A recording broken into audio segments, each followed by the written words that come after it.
The October Revolution of 1917, led by Vladimir Lenin and the Bolshevik Party, marked a turning point in Russian history. The communist system of government introduced by Bolsheviks was exported to the regions that had been part of the Russian Empire, including Kazakhstan. Traditional way of life for Kazakhs was centered around nomadic pastoralism, with a strong emphasis on livestock and land. The Soviet government's policies of collectivization and industrialization, however, forced many Kazakhs to leave their homes and move to urban areas, leading to loss of traditional ways of life and significant decrease in population of livestock. I think the fundamental problem is still that Russian society by 1917 was so profoundly polarized between basically the sort of the haves and the have-nots. In Russia, unlike in most of the rest of Central and Eastern Europe, you didn't have really a property-owning peasantry.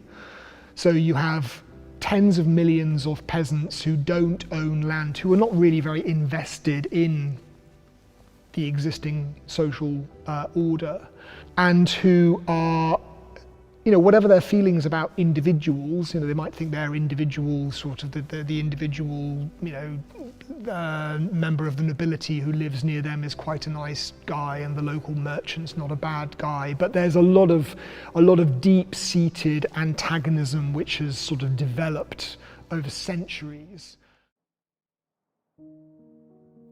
We recently conducted a survey to gather knowledge and thoughts from our participants.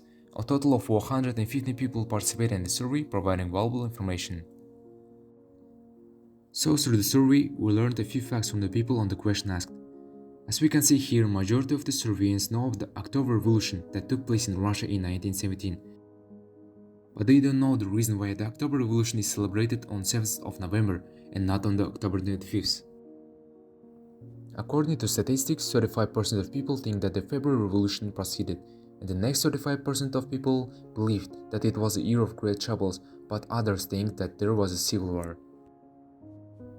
In the next question, we found out that 4% of people know that Lenin asked to seize the Winter Palace, the bank and telegraphs, and the most of the rest chose the bridges and the train station.